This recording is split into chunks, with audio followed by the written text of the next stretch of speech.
Greetings and welcome to the third quarter 2025 IDEX Corporation earnings conference call.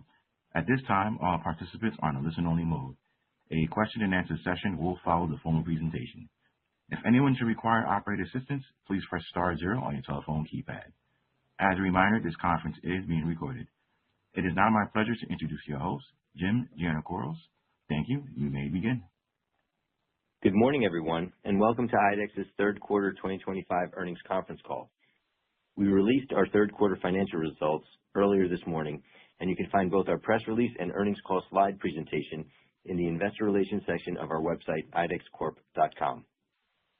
On the call with me today are Eric Ashleman, President and Chief Executive Officer of IDEX, and Akhil Mahendra, our Interim Chief Financial Officer and Vice President of Corporate Development. Today's call will begin with Eric providing highlights of our third quarter results and a discussion of our current business outlook and strategies. Then Akhil will discuss additional financial details and our updated outlook. Following our prepared remarks, we will open the line for questions. But before we begin, please refer to slide 2 of our presentation, where we note that comments today will include forward-looking statements based on current expectations. Actual results could differ materially from these statements due to a number of risks and uncertainties, which are discussed in our press release and SEC filings. As IDEX provides non-GAAP financial information, we provided reconciliations between GAAP and non-GAAP measures in our press release and in the appendix of our presentation materials, which are available on our website. With that, I will turn the call over to Eric. Thanks, Jim. Good morning, everyone, and thank you for joining us today. The IDEX teams across the globe collectively delivered better than expected results in the third quarter of 2025. I'm proud of our team's hard work and steadfast commitment to execution, particularly given today's challenging economic conditions. I'm on slide 3. Regardless of the business environment, our business model and 80/20 philosophy, along with our strong balance sheet and continued robust cash generation, position us to quickly address challenges and pursue opportunities as they arise. We do this while remaining focused on driving long-term sustainable growth and value for all of our stakeholders. As we'll discuss further today, our team is laser-focused on the things we can control, thoughtfully executing our strategy amid a dynamic economic environment. Before I provide an overview into our results, I'd like to step back and highlight where we are in IDEX's evolution and frame our priorities in the months and quarters ahead. When IDEX was founded almost 40 years ago, it was effectively a holding company with a portfolio of disparate but attractive industrial businesses. These were strong brands operating independently without a clear governing framework. In phase 2, we introduced a common IDEX culture and business approach, powered by an operating model with 80/20 as its heartbeat. 80/20 not only enhanced the efficiency of our operations, but also served as a decision-making framework and growth accelerator, guiding our focus, resource allocation, and portfolio optimization. In our current phase 3, we've made a number of foundational acquisitions accompanied by complementary bolt-ons to expand our capabilities in targeted, advantaged end markets. These additions helped us establish higher growth platforms leveraged to 21st century secular trends.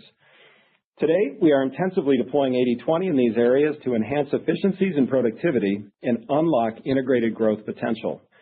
We followed this playbook over the previous decade to build our IDEX Health and Science platform. Now, we want to repeat the work at a faster pace with more power as we integrate new businesses and technologies into IDEX. I'd like to take a moment and shine a light on the 3 pillars of 80/20 driven higher growth so you can best understand our strategy to unlock sustainable value for shareholders. Please turn to slide 4. The first pillar involves targeting high growth, advantaged markets as we allocate capital within our portfolio. We acquired 11 outstanding companies over the past 5 years. Each business brings one or more critical technologies to IDEX alongside a series of attractive market access points.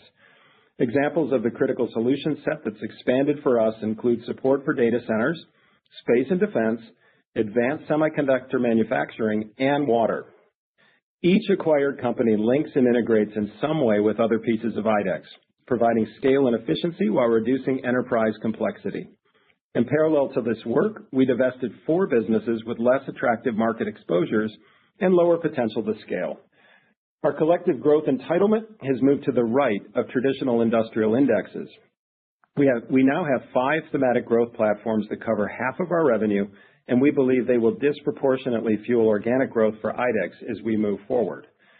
In prior earnings calls, we've talked about our build-out of the intelligent water platform, expanded in the last few years with the acquisitions of Nexite and Subterra. These businesses were a strong contributor of organic growth for IDEX in Q3. In September, we were proud to host a number of analysts and investors at the largest water industry trade show in North America. They were impressed by what we've built. We've also publicly referenced some great work at AirTech within our Performance Pneumatics group. The team continues to win as they support power gen applications for data centers. They were a top driver of orders and sales growth for HST this quarter.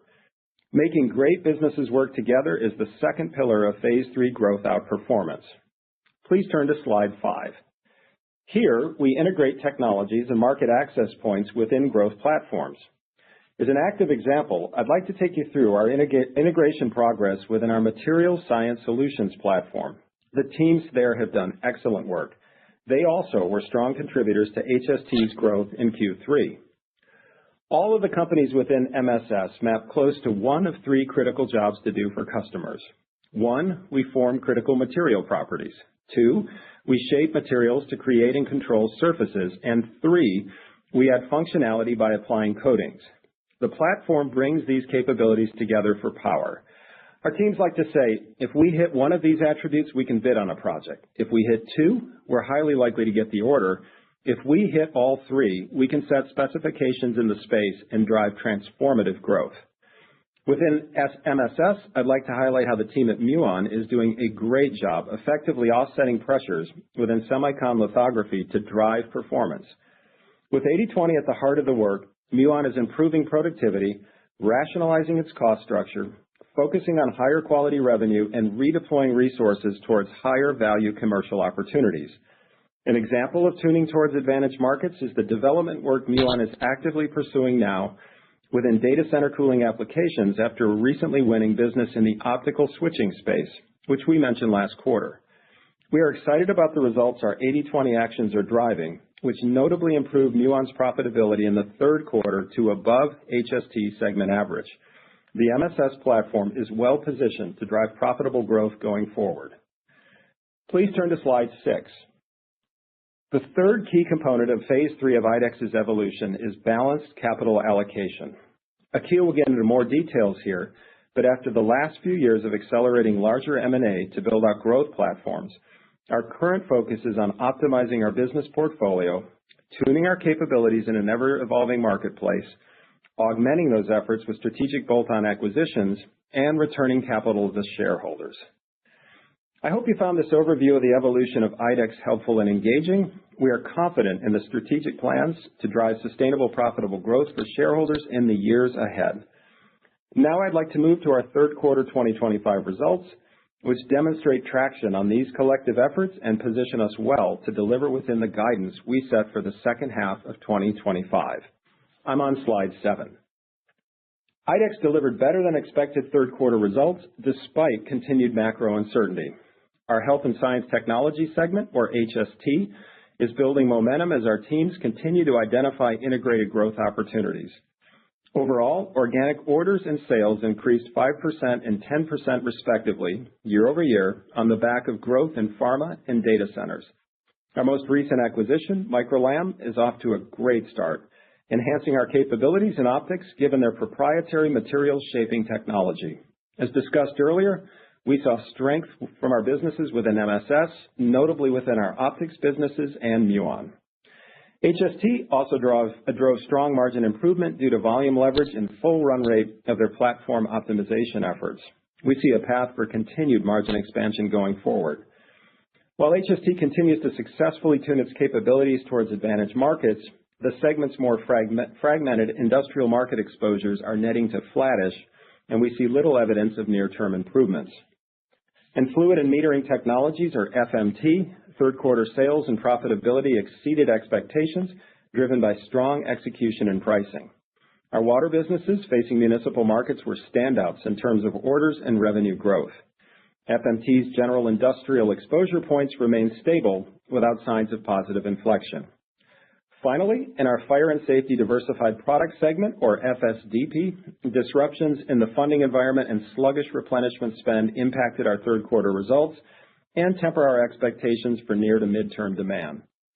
So overall, we see a dynamic macro environment with an uncertainty overhang that we expect will continue into 2026. It's not clear how and when broad external catalysts will line up to support more predictable and positive conditions. But at IDEX, we plan to continue to make our own luck through 80/20, tuning our resources and technologies towards those opportunities with higher growth velocities, and work together as a team to integrate our growth platforms, providing more solutions power for key customers. We're on track to deliver the second half of the year and look forward to continuing our momentum into 2026. With that, I'll pass it over to Akhil to discuss our financials and our updated outlook in greater detail. Thanks, Eric, and good morning, everyone. All the comparisons I will discuss will be against the prior year period, unless stated otherwise. As Eric mentioned, in the third quarter of 2025, IDEX delivered strong financial performance. Organic revenue growth of 5% was better than we expected, with momentum in HST driving the outperformance. And adjusted EBITDA margin and adjusted EPS came in higher than our forecast for the company overall. Orders grew 7% organically in the quarter. Our HST segment reached a record high at $390 million, and both FMT and FSDP posted high single-digit order growth in the quarter. While order activity was strong on a year-over-year basis, much was received and shipped within the quarter, leaving overall backlog levels relatively flat sequentially. And as a reminder, given the nature of IDEX's rapid fulfillment business model, we typically enter a quarter approximately 50% booked, which limits our overall visibility. Touching on some of the more meaningful business demand trends in the quarter, we saw strong order activity within municipal water, data centers, semiconductor MRO, pharma, and space and defense. Semiconductor lithography remained below prior year levels. In life sciences, where IDEX provides niche components for analytical instruments, we continued to see low single-digit growth. Finally, while we posted order growth in FSDP, this increase was largely due to timing of orders last year. FSDP order activity was subdued in the third quarter, specifically in dispensing and fire and safety outside of the U.S. Organic sales in the third quarter grew 5% with both positive price and higher volumes contributing versus last year's third quarter. Strong price execution across segments was a primary driver, while volumes increased in both our HST and FMT segments but declined in FSDP. IDEX adjusted gross margin contracted slightly, or 10 basis points versus last year given unfavorable mix. These headwinds were largely offset by productivity gains across our businesses. Adjusted EBITDA margin expanded 40 basis points versus last year, reflecting productivity gains, favorable price cost, and volume leverage. These more than offset unfavorable mix. Our platform optimization and cost containment efforts yielded $17 million in savings in the third quarter. These initiatives remain on track to deliver over $60 million in full-year savings. Free cash flow of $189 million decreased 2% versus last year on higher working capital. Free cash flow conversion was 123% of adjusted net income, and we remain on pace to achieve our target of at least 100% free cash flow conversion for 2025. We ended the third quarter with strong liquidity of approximately $1.1 billion. And finally, we deployed another $75 million to repurchase IDEX shares in the quarter, taking our total to $175 million for the first 3 quarters of 2025, continuing our acceleration of returning cash to shareholders, as Eric noted earlier. Now quickly, some color on our results by segment. I'm on slide 9. In HST, organic orders grew 5% and revenue grew 10%. Volumes increased on strength in life sciences, space and defense, semiconductor consumables, pharma, and data centers. These areas more than offset year-over-year declines in semiconductor lithography and industrial businesses. HST adjusted EBITDA margin expanded 120 basis points year-over-year, given strong volume leverage, platform optimization savings, cost containment actions, and favorable price cost. These more than offset the dilutive impact of unfavorable mix. Turning to slide 10. In FMT, organic orders increased 8% and organic sales increased 4%. Orders growth was supported by our Intelligent Water platform, which delivered strong performance this quarter, with project timing and favorable prior year comps driving results otherwise.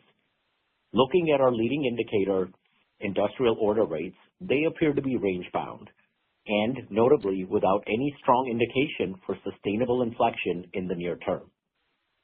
We also are seeing continued hesitation on larger orders from customers across most of our industrial end markets.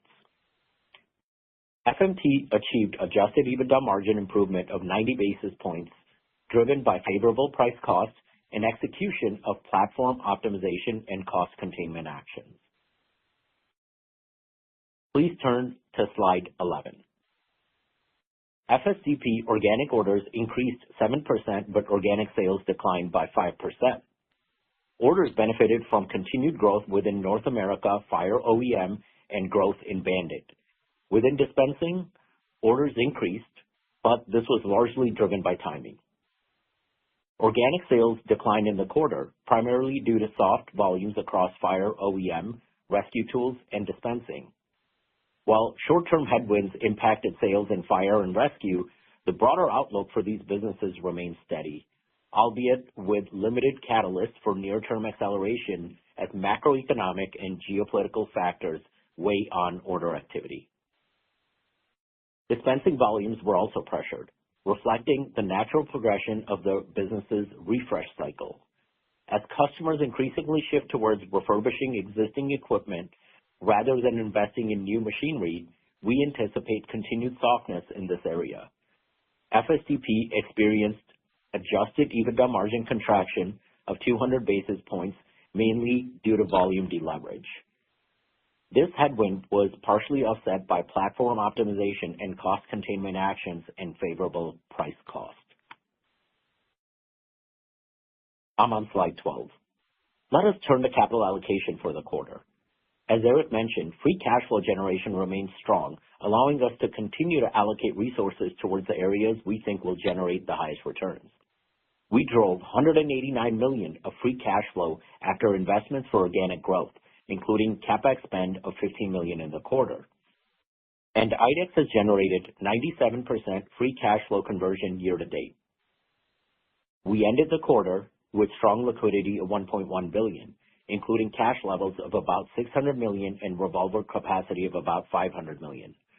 Our current gross leverage position sits at approximately 2.1 times, and while we feel comfortable with our current leverage and liquidity position, we intend for our leverage to migrate lower and get to our typical target range of under 2 in the next several quarters. Our balance sheet provides financial flexibility to meet capital allocation priorities. As mentioned earlier, we accelerated our pace of share repurchases, repurchasing 75 million shares in the quarter and 175 million year to date. And in September, we increased our share repurchase authorization to $1 billion. We paid approximately $54 million in dividends in the third quarter and continue to target 30 to 35% of adjusted net income in dividends paid. Regarding M&A, we do not expect to pursue large acquisition opportunities in the near term after investing in the establishment of our growth platforms over the last couple of years. Instead, we will be focused on bolt-ons and portfolio optimization in the coming quarters. Please turn to slide 13. We are narrowing our full-year guidance range to 786 to 791, which remains within our previously communicated outlook of 785 to 795. This reflects continued strength in HST, particularly within our advantage markets: data centers, space and defense, semiconductor MRO, and pharma. which are helping offset pressure in our FSDP business stemming from funding disruptions and sluggish equipment replenishment spending. FMT continues to perform in line with expectations, contributing to overall portfolio stability. Both our organic growth expectation of 1% for the fiscal year 25 and adjusted EBITDA margin expectation of between 26.5% to 27.5% remain unchanged. Our updated guidance reflects more of a level load of sales between the third and fourth quarters, reflective of the typical historical seasonal cadence at IDEX. Our strong third quarter results have positioned us well to deliver on the second half expectations we set this summer. With that, I'll turn the call back over to Eric. Thanks, Akhil. I'm on slide 14, where we highlight the key drivers of IDEX's shareholder value creation. As I mentioned earlier, we are squarely in the midst of driving phase 3 of our evolution. We are applying 80/20 to drive integration, operational improvement, and enhanced growth prospects across our high-margin growth platforms. We intend to remain very selective around bolt-on acquisitions to augment our organic efforts, taking a balanced long-term approach to capital allocation supported by near-term intentionality. And as Akhil said, our current focus here is smaller bolt-ons and returning capital to shareholders. In the past couple of years, we identified acquisition opportunities and pulled forward activity to more quickly establish attractive, value-creating growth platforms. We are now acutely focused on applying 80/20 to maximize their potential. We believe all this will drive meaningful EPS growth over the longer term, driven by organic growth we can leverage and capital deployment that amplifies IDEX's value creation potential for all stakeholders. We have outstanding and passionate teams and talent, a portfolio of highly critical and adaptable technologies in advantaged markets, and a culture of operational excellence and the heartbeat of 80/20, which powers it all, supported by a robust balance sheet that we leverage via a balanced and effective capital deployment philosophy. We believe we are in a position of strength to deliver as a premier growth compounder as we close out the decade and head towards our next phase of evolution. That concludes our prepared remarks, and with that, I'll turn it over to the operator to take your questions. Thank you. We will now be conducting a question and answer session. If you would like to ask a question, please press star 1 on your telephone keypad. A confirmation tone will indicate the line is in the question queue. You may press star 2 to remove yourself from the queue. For participants using speaker equipment, it may be necessary to pick up their handset before pressing the star keys. One moment, please, while we poll for questions.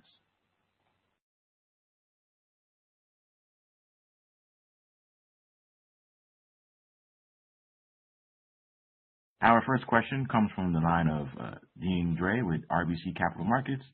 Please proceed with your question. Thank you. Good morning, everyone. Hey, Dean. Hey, I really appreciate that slide 3 on the evolution and also just kind of giving us the near-term clarity on capital allocation, portfolio optimization, and so forth. That was a big help. Sure. Hey, this seems always appropriate, especially given the macro uncertainty, Eric, to have you give us your insight into the tone of business. You mentioned some order hesitation, but just, the metrics that you typically use, the day rates, order size, some of the bellwether businesses, and can you also weave in whether there have been any blanket orders? That's also a good indicator for us. Thanks. Sure.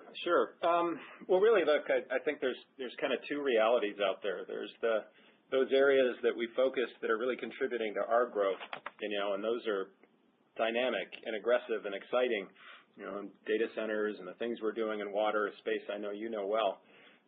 So those kind of have their own rhythm of positive energy, and then you have kind of the broad economy next to it, and this is for us is a lot more fragmented.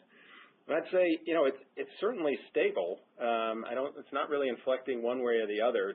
The way that we kind of pulse that, as as we line up about 6 or 7 businesses, we look at what we call their sort of, day rates. A lot of it comes through fragmented distribution. We watch them together, and if they ever move in the same cadence, generally tells us we're approaching some inflection point, either positive or negative. And so as we've been monitoring those throughout the year, I'll actually take you through it. I'd say in kind of Q1 leading up to the events of the spring around policy, those were stable, but they were a little higher than they are now. Then, of course, we went through the spring and summer periods of tariff announcements and policy stuff, and we had a lot of things swinging back and forth. That kind of resolved itself in July, as we talked through on the last call, and now it's stable again. It's just a slightly lower level than it was in the first quarter, and that kind of makes sense. There's an extra dimension of uncertainty hanging over everyone's heads here related to where policy direction might take us. So I think we're still looking for things to turn there. We monitor them every week, but as of now, very, very stable without inflection. On the large order side, which is not as big a part of the order flow for us, but does tell us things, these would be discrete items where we actually know the end customer and how many they require and what they're actually building out. And we just see the same kind of hesitancy. We don't see things being canceled. We see the decision process being elongated. We'll typically kind of see the funnel move a little bit to the right in terms of timing of outcomes. And largely we're capturing the orders we would expect. It's just taking longer. And so, not really an inflection positive there either. But again, that's kind of one world. It's sit next to another world that almost operates with an entirely different cadence because it's being driven by other macro forces that are not as affected by these things. That's all really helpful. And just as a follow-up, and then I'll hand it off, just can you reference any of the bellwether businesses in particular, and also the impact of government shutdown on the fire business in particular? Yeah. So the kind of bellwether businesses, a lot of them for us are in FMT. There's much more fragmented user base through indirect distribution. So you can think of places like Gast, Warren Rupp, Viking. Over on the HST side, a business like Bandit, which does clamps. There's a portion of that business that's pretty fragmented as well through kind of industrial applications. There's a few others, but that's generally the nature of what we're looking at. And the reason it's meaningful for us is, it's really, really rapid fulfillment, as you mentioned. So we can get an order on a Monday, make it on a Wednesday, and it's in service on a Friday. So it gives you a really good indication of what consumption actually looks like on the outside. And when those are constant, it generally tells us the system is working, people are fixing things, maintaining, replacing like for like. When it starts to move, they're doing more work, they're running extra shifts, they might even be expanding the facilities. So that's kind of how we use it as a filter. Oh, and the government funding question. Really, that doesn't have the effect you might think. The North American fire and rescue markets are actually really good. They've been good for a while now. As you know, we've got kind of an enhanced automation offering there as well that's kind of helping us grow above baseline entitlement. So what we're really seeing when we reference government support, it's more of a European and Far East issue. For us, that's China markets and some broader Southeast Asia. Typically at kind of this point, back half of the year, they start to move up a bit as you get closer to the end of a budget cycle. And this particular year in both geographies, we didn't see that. In fact, it saw it kind of turn the other way. If you think about it, in Europe, a lot of the funding over there is being used for other purposes. You can think of like the European equivalent for FEMA and sort of preparedness. So there's not as much to go around in our line of work. And I just think in China, it's the continuation of a theme there. It's a desire to, support more local industries, if you will, and be really, really careful on decision-making around higher government spend at a time where the economy is just not as strong. But not as affected on the U.S. side. It's not that direct a relationship. Yeah. Thanks for that clarification. I appreciate all the color. Thanks. Thank you, Dean. Thank you. Our next question comes from the line of Mike Halloran with Baird. Please proceed with your question. Hey, thank you. Morning, everyone. Good morning, Mike. Hey, agree with Dean. I like those 4 slides you put at the front that kind of laid things out. One question on it. Can you frame what this means from a growth perspective for the portfolio relative to history? I know that the 2010s, the growth was pressured by the 80/20 piece, but it was kind of that 3-4% kind of range, all else equal on a reported organic basis. What does that look like on a forward basis in a normal environment, or however you want to frame the growth algorithm today versus the previous decade before you embarked on stage 3? Well, sure. I think like if you're going to kind of track IDEX historically, especially in that period or before, you'll see that we kind of have tracked right along with industrial production or the ISM index. I mean, almost one for one. It's very high correlation in those years. And so by doing this work on the integrative side, bringing in, frankly, higher levels of vitality in the technologies that we've acquired, a lot of it in HST, some of it in the water space, certainly captive within our growth platforms. What we're trying to do is move that fulcrum to the right.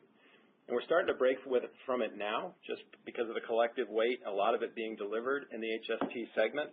And so if you think of that as historically something that's been kind of the lower side of low single digits is an entitlement, the industrial piece, we see that moving up and ultimately would like to get it sitting closer to mid-single digits for the company, so kind of GDP plus, and really being just driven on the backs of two things, really the portfolio itself, the composition of just higher tech assets that are more in line with, as I said on the call, the prepared remarks, 21st century secular trends.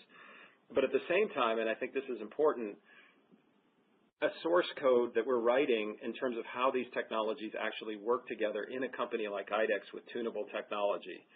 And you really, really see that taking shape in the Material Science Solutions platform that I outlined, and its impact on a single business like Muon, where actually you're seeing faster results because of the collaboration across the dimensions that we've outlined here. So it's those two things. It's assets coming on board and the way we work those assets together that then moves us off of kind of an industrial fulcrum to something closer to mid-single digits. That's helpful. Appreciate that. And then, maybe the answer here is obvious with some of the stuff you said in the early remarks, but, you look back over the last 7 or so quarters, orders have been positive. They've kind of trended, if I take a really loose average, in that 3-4% kind of range from an organic growth perspective. How do you think about when the revenue levels can start more consistently normalizing towards that range? We've had a lot of moving pieces quarter to quarter for a while now. But just when do you think there's going to be more of a consistent relationship between those things emerging? Well, I think two things got to happen there. I mean, obviously we're getting a lot of price too. So as you reference those numbers, what we're looking at is not just the organic rates, especially on the industrial businesses, but we're actually looking for the volume step up underneath it. And so I do think it's been a while now since that sort of base level in industrial world started to move or inflect. So at some point when it does, I mean, we're going to be really, really well positioned to move on top of it. That's still an important part of the business, and it covers a lot of IDEX. I think, back to this theme of controlling what we can control and having more pieces available at our disposal to do it, that's the part that's more impactful and where we're spending all our time and energy. So stories like you see in the Material Science Solutions platform, the work that I've referenced long ago about kind of how data centers are coming together in our pneumatic space, that's kind of leading the way for growth for us right now.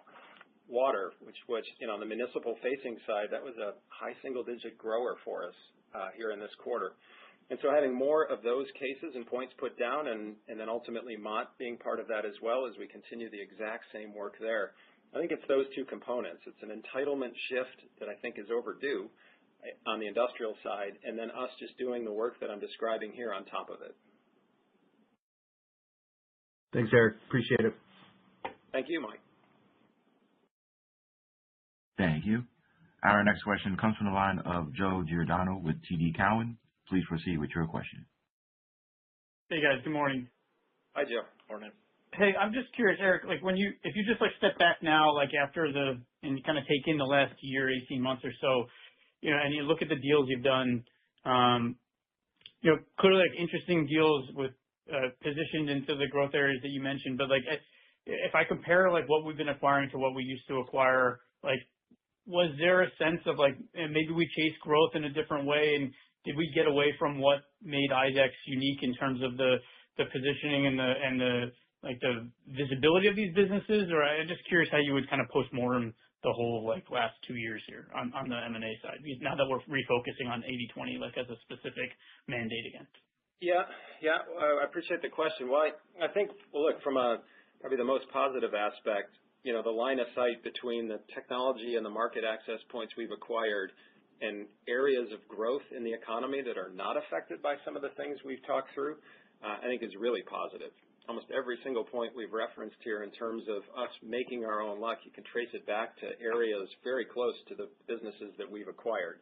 So I think that part of the thesis I feel very confident about. The actual work being performed is not that different than I remember, kind of the earlier days of IDEX. While a lot of our traditional technology was pretty industrial in nature, the actual development and iterative innovation work that goes on there is very, very difficult and cutting edge. And so part of the thesis here really is to essentially set those same specification points now in emerging industries, be a part of that, be a partner with customers as they develop things and then solve problems that I think are honestly pretty equivalent to what we did back in the earlier industrial times. But there's new markets and new worlds here that are available that we need to be a part of that'll be essentially annuity streams for us over the next decades here. They're different assets. We do a lot more of the work in clean room environments than we used to do in traditional manufacturing. But the nature of engineering first, rapid iteration, kind of a big capital D and a small R in R&D, I mean, that's classic IDEX. And then the ultimate business filter here that looks at delivering massive criticality at a kind of low point of the bill of materials is just, that's the sort of secret source code of our economic engine. That's constant as well. So I think it's, while it is an evolutionary shift, and probably the newest piece of it is the way that we're collaborating cross borders within business. I actually think that's reflective of just where the world is now as well. The kind of solutions they're asking us to solve, some of the best customers that are out there, they often demand work that transcends a single business or a single technology. So we're setting ourselves up in a way that we can continue to participate with a world that's developing and evolving as well. That's great color. And just kind of like an extension of that,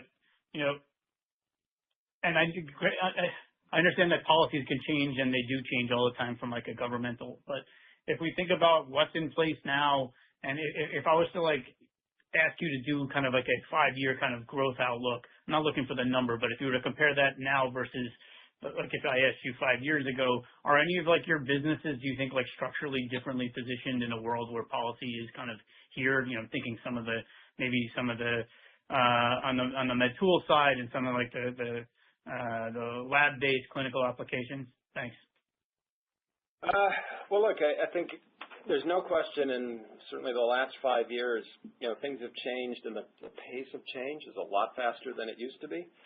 So, when I think of that from the highest level, I think about businesses in a company that's agile and can move on a dime and being able to quickly rally around change. I think we're actually really, really well set up for that. I'll just give you a quick example. We highlighted a lot of great things going on in this Material Science Solutions platform. Got some applications there on the data center side. They didn't even exist. They really weren't, on our horizon, even a year and a half ago. And so they're a testament to the teams and the flat organizational nature of the way we run things and autonomy of decision rights. Those teams jumped on that, kind of put 100% effort on it, segmented it with 80/20, went out, put prototypes in front of people, and ultimately won the day very, very quickly. So I'll step back and say, in a world of change, I do think we're very, very well set up just in terms of kind of how we run and lead IDEX to go after that. Now, there are specific places. You mentioned one there on the life sciences side, and that's in a different space than it was years ago. But I think even there, the tunability of our technology allows us to respond to things very, very well. In life sciences today, there's absolutely some pressure on the kind of academic funding side of things, but there's a lot of strength on the pharma side, and we're able to tune resources and shift accordingly. So that ability to do that within kind of a small to medium-sized organizational construct and do it fast, I do think sets us up for change, sort of no matter what direction it takes us. And then just from a kind of a trade policy perspective, which is sort of the big headline today that we're dealing with. Remember, this is a really localized business model. We tend to iterate, ideate, produce, source, make stuff, and sell it within the same geography. So it protects us a bit from unexpected shifts there on that side as well. Thank you, guys. Appreciate it, Joe. Thank you. Our next question comes from the line of Nathan Jones with Stifel. Please proceed with your question. Good morning, everyone. Hi, Nathan. Morning. I guess I'll come from the other side of the platforming strategy and some of the acquisitions that have been made here. Questions have obviously been focusing on growth. I think there are opportunities for you guys to take some more cost out of those businesses, maybe combining some rooftops. I know you did some headcount reductions earlier in the year. So maybe if you could just talk about it from the other side and the potential for reducing costs, expanding margins as part of this strategy as well. Thanks. Yeah. Well, look, that's kind of a classic part of how we drive value at IDEX. We're very good at operational excellence. We apply 80/20 to understand where resources are being well leveraged and where they're not. I'd kind of, within a more recent framework, take you through maybe 3 of the acquisitions so you can understand the work there. I'll go back a bit in time. A few years ago, we bought AirTech. We did a lot of work with that business. We at one point, we did a kind of President's Kaizen event there and brought in most of the senior leaders of IDEX and helped out on a number of elements to make sure that they were set up to grow that business. I was happy to say when I went back a year later that you can see it's alive today, and they've taken that and they've incorporated it into their business, and it's how they're able to grow at the level that they have. We've got some, insight into the material science solutions platform and Muon specifically here. Whereas, we took some cost actions there in Q3. We see that we can appreciate it at full run rate. And as you can see now, we've got profitability above the consolidated HST levels and are well set up now to lever it as we grow forward. And then more recently, and certainly at a different scale, the work we're doing with Mott, it's the same thing. We're in there and we're making calls on business. Where do we think the 80s are? Where are the 20s? How does this help us map resources accordingly? And we're doing a lot of work on the efficiency side. One of the highlights of Q3 is, Mott has a ramp, kind of a nonlinear ramp to Q4. They're going to step up that business. They actually executed some of it early into the third quarter because of efficiency gains and some of the great work that team has done, as well as the work on our side. More structurally, we've long referenced the work that we did around operational or structural productivity and delayering and things like that at the platform level. Well, that's part of it too. And when we move from single businesses in kind of a classic IDEX sense that has all the back office and all the administrative things happening business to business, and we combine them and they work together, we get back office efficiencies there. So a lot of the things that are on the plate right now, that's where it came from. And now we're seeing full run rate here in the third quarter, and it upticks a bit even into Q4. Yeah, Nathan, just maybe to put some numbers around it, right? Eric mentioned the delayering and the platform optimization efforts. And then the second bucket was really cost containment efforts and actions that we put into place starting in the second quarter. And what you see today is we delivered $17 million across those 2 buckets, and the step up will be a few $1 million and run rating at about $20 million here in the fourth quarter. Are there further opportunities for these kinds of restructuring savings? I think you've talked about maybe consolidating some rooftops as one of the things to do in the future as part of, combining these businesses, moving them closer together. Is there something that, you're likely to move on in 2026? Well, that's certainly a chapter that we'll take a look at. One of the advantages when you put similar businesses together is you can absolutely look at your infrastructure topology and then ask questions around how to effectively lever that. I will say we haven't done as much of it here this year because that's a big variability element. As we worked on some of the other aspects of 80/20 and bringing people together, particularly in a commercial and a technical way that's different, we've been a little careful not to superimpose more variability on top of it and run the risk that any of that then manifests through to the customer base.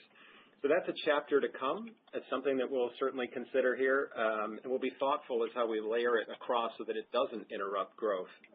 But that is an open up area of opportunity for us, and certainly as we scale the company, we're always thinking of that because we want to take some of that complexity out of the system. Thanks for that. I guess my follow-up is going to be around capital allocation. Specific change in priorities, I guess, really this quarter with. I know you talked about M&A maybe taking more of a backseat now, smaller deals, not the transformational deals.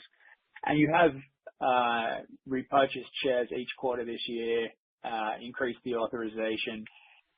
Is part of the plan here to be more of a serial repurchaser of stock going forward?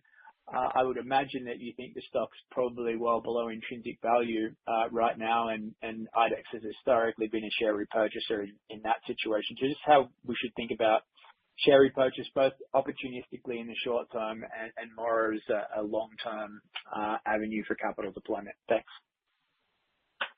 Yeah, Nathan, let me just sort of walk you through that framework, right? And first, I think it's important for me to recognize the high-quality portfolio we've built, which actually enables us to generate strong free cash flow consistently that we're actually able to deploy, right? And you sort of called it out. M&A, there was a period of heavy investment for us during our growth platform building phase, and now we're focused on bolt-ons that are going to have attachment points to these growth platforms that we built. And one of the greatest examples here that I have for you, it was in one of the slides, was MicroLam, which we announced a quarter ago, right? Its integration's going really well. It's sort of plug in very nicely into the MSS platforms. Look, from a funnel perspective, our funnel's strong. We continue to cultivate proprietary ideas. And so as those opportunities are available to us, right, we'll execute on them. And then as we think about excess cash flow, we'll continue to return that capital to shareholders, and that's through dividends. I do want to make sure that we spend a minute on that. That is sort of a policy that where we've grown our dividend here historically. We aim for 30 to 35% adjusted net income to be paid out from that front, and then share repurchases, which, as you mentioned, right, we stepped up. So coming into the year, we had already stepped up the share repurchases because we were outside of that heavier deployment of capital towards platform building. And so if you look at sort of how the numbers stack up, right, year to date, we've returned about 80% of our free cash flow to shareholders. So as we think about, this framework and look at what's ahead, especially us moving towards more bolt-on, being able to add more things to the growth platforms, you'll see that excess cash being returned to shareholders. But I think, Nathan, long term, I also want people to recognize, that we've got some work in parallel. We're always thinking about, where does IDEX go next? What other technologies are out there that could be interesting for us, other access points for markets? So that work continues, but it's of a longer duration. So it's really important that we don't interrupt it. But we're kind of do two parallel tracks here. We're thinking ultimately about deploying capital to the points of highest return. I think right now for us, taking advantage of what we purchased, getting it to work together effectively, working on both the top and the bottom line, and driving a ton of value out of this base that we've acquired is absolutely a point of high return.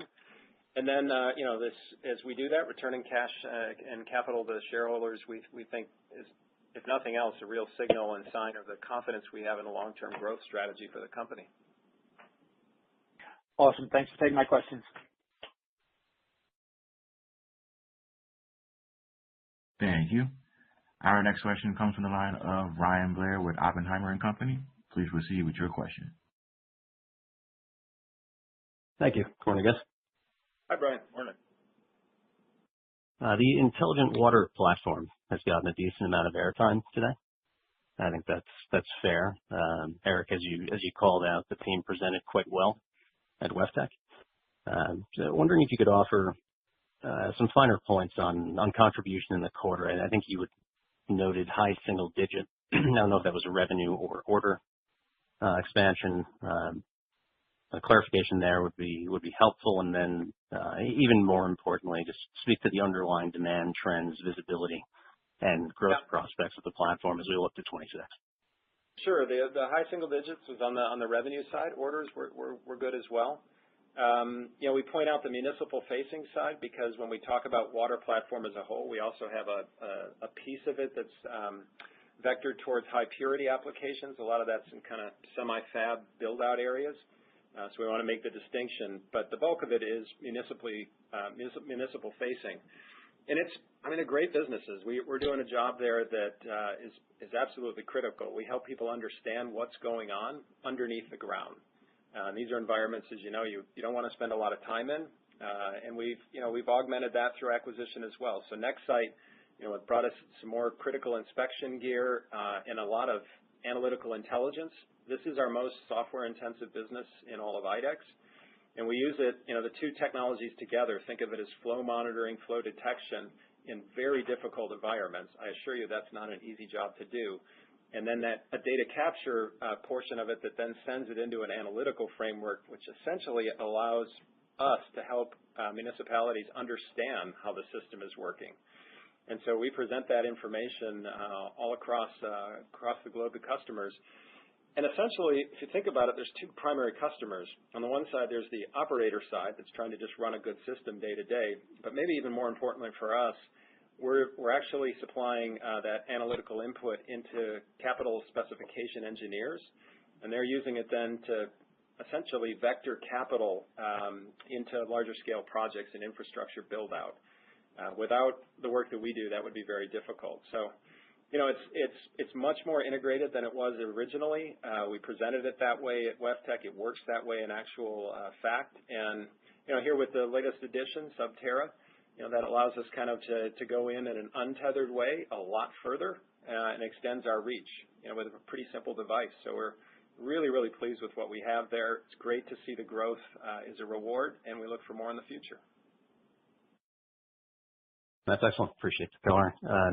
And in Q3 HST results were pretty encouraging overall. We know your team's been navigating challenging market conditions for a while, and perhaps there aren't standout green shoots quite yet, but it seems like, I guess, the aggregate demand outlook is at least gradually improving. Given the restructuring and optimization work your team has done, how should we think about HST incrementals once we do get back to a more supportive demand environment? Hey, Ryan, it's Akhil. Yeah, I can take this one. Look, the way I would think about it is sort of from an incremental standpoint, just given sort of the demand dynamics that you laid out, we'd expect somewhere in that 35 to 40% incrementals. And again, as sort of if those demand dynamics weren't there, right, we'd vector to the lower end of that. But that's sort of how we're thinking about with demand there to support the business. And I think, as you said, and I want to highlight here, especially for the teams that are doing the work in HST, they've had a really good year. This segment has grown orders, sales, and profitability each of the 3 quarters that we've had here, and they're going to step it up again in the fourth quarter. Again, the underlying markets some of them are better than others in IDEX, but a lot of this is on the backs of great work like we've outlined in MSS, or in data center applications in AirTech and other places. Appreciate the detail. Thanks again. Thanks, Brian. Thank you. Our next question comes from the line of Vlad Vistrovicki with Citigroup. Please proceed with your question. Good morning, guys. Thanks for taking my call. Thanks, Vlad.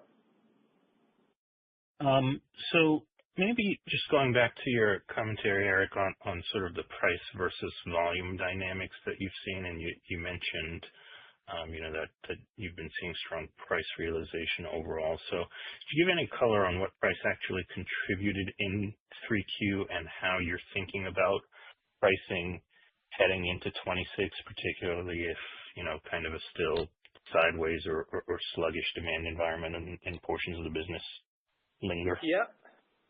Yeah, well, look, so price capture has increased, obviously, as we've gone through the year, much of it in response to the tariff announcements. And so in Q3, we were about 3.5%.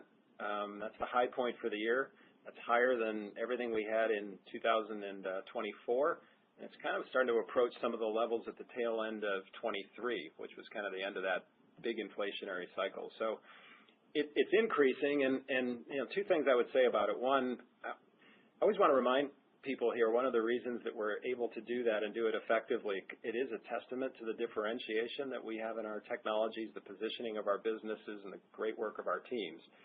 I say that because, I think as this goes on and the levels get higher, I think this is an area where it's getting a little more difficult. I think there's some real pricing fatigue that is out there generally.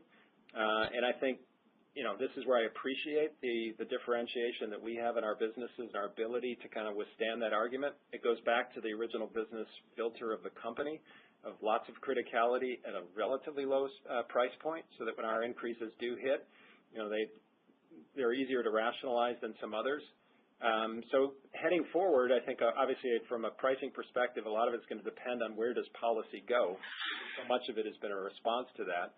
Kind of the base level pricing entitlement that does things like covers traditional inflation for us and others.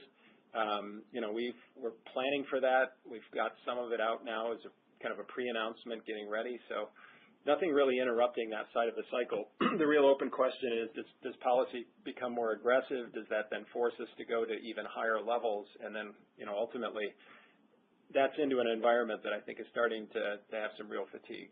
Yeah, and Vlad, I can put some dimensions around sort of the 3.5%, right? I think you heard us talk about it earlier in the year. We came out with sort of traditional price of about 1.5%.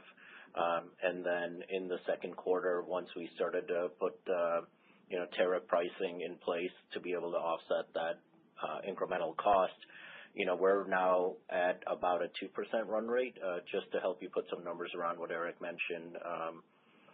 And we expect that to continue here in the fourth quarter unless there's maybe a positive announcement here, or it could go the other way just given what's on the horizon. So we're not accounting for that, but our intention is to continue to offset it, just given the remarks Eric made here. Okay, that's helpful, color, helpful to understand. And then could you just maybe help me understand a little better kind of the cadence between 3Q and 4Q, and whether you saw some shift in demand just given the upside here in 3Q with the full year, largely reiterated, just, what's changed amongst the quarters? Yeah, look, I think if you go back when we were out here in the summer, right, we talked about, sequentially 2 to 3 would generally be flat, and there was that step up. And as we said in our prepared remarks, right, the teams did a really nice job executing with this backdrop. And you think about certain order timing materialized earlier than we anticipated, the 80/20 work that Eric mentioned with Mott and the operational improvements that we're seeing there. That left us with more of a balanced 3 to 4Q, which is more reflective of a historical pattern for IDEX overall. In the 4Q, we still see a ramp, in HST, but we've got line of sight to it. It's in our backlog. So we're pretty confident in being able to deliver on that. Great. Thanks, Akil. Thank you. Our next question comes from the line of Rob Jamieson with Vertical Research Partners. Please proceed with your question.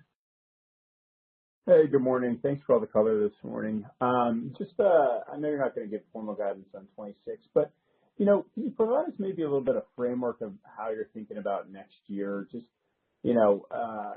as you're trying to drive the business back to your historic mid-single-digit organic growth algorithm, like what are some of the key risks and opportunities that we should be thinking about and considering into next year? Yeah. Well, I think a lot of it, still will come down to what's the nature of kind of base level industrial entitlement, because that still covers a decent part of IDEX. So, as we go through Q4, monitoring those bellwether businesses to see if there is some inflection, that'll be a key input for where we end up on a lot of IDEX in terms of industrial coverage. Pricing dynamics will be important as well. So, as Akil mentioned, where are we going to be between that ratio of kind of a lower figure, which takes care of our own inflation, and then a higher figure, which has to offset wherever policy may be at that point? That'll go into the calculus. And then the bulk of it is really going to come down to momentum and where we are in these individual areas where we're creating our own luck. So kind of each one of the 5 growth platforms, we're starting there. We're having those discussions now around what's in the funnel, what are we winning, when does it look like it's going to come out. So I think those 3 pieces moving together is how we'll be thinking about the year to come out. The last piece is in our control. The other 2, largely, we are somewhat captive to how the world goes and how that shapes out, given the diversified nature of the company. But we will be looking for signs of inflection as we go through Q4, and certainly we'll be referencing those as we talk together. Great, thank you. Thank you. Our next question comes from the line of Walt Liptak with Seaport Global Securities. Please proceed with your question. Hey, thanks. Good morning, everyone. Just a quick follow-on on that last one, thinking about 2026.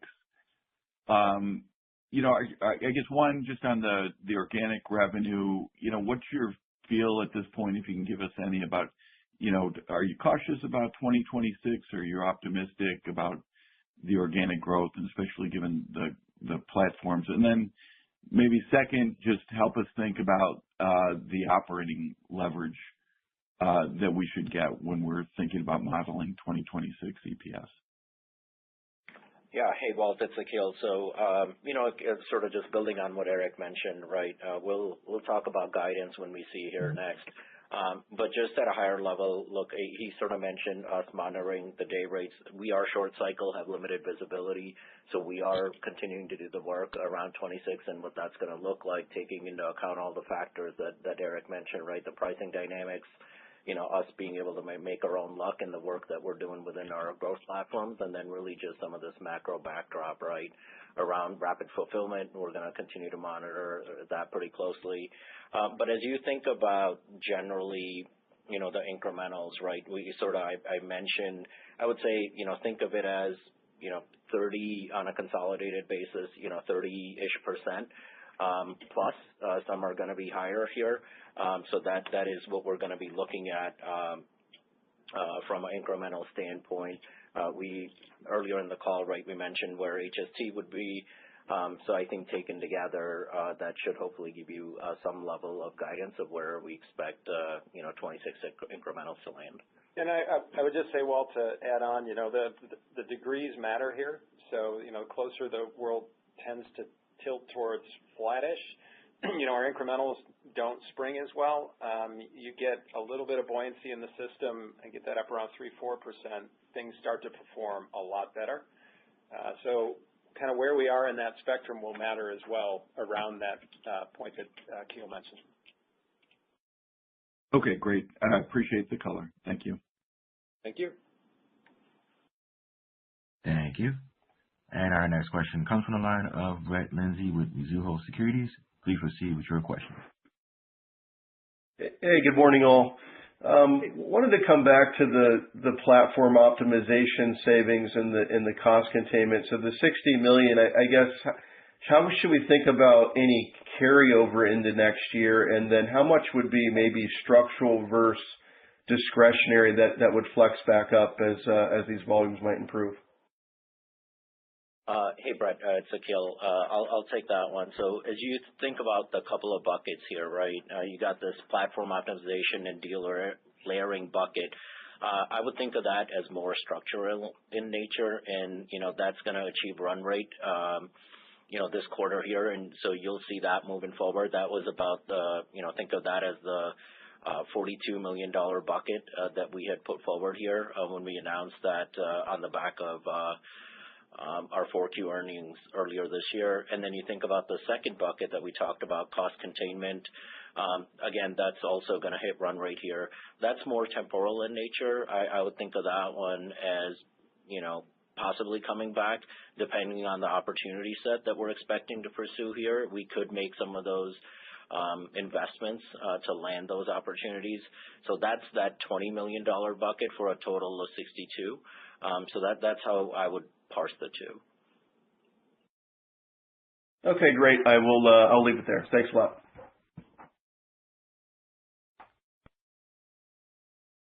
Thank you.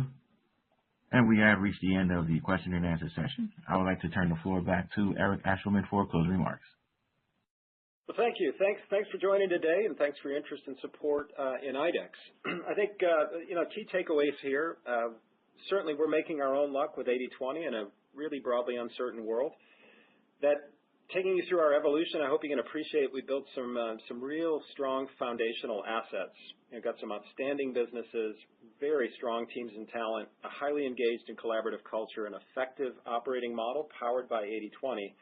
And now we've boosted our technical and commercial vitality through these strategic acquisitions and divestitures. And we're writing the source code for a new way of working together as a team within scalable growth platforms. And I'm happy to see we're starting to put some growth points on the board there as we do that work together. We're confident overall that we'll continue to build momentum through this focused work, as we move forward to drive value for all of our shareholders. And I really look forward to talking to you about it more in the quarters ahead. Thanks so much and have a great day. Thank you. And this concludes today's conference. You may disconnect your line at this time. Thank you for your participation.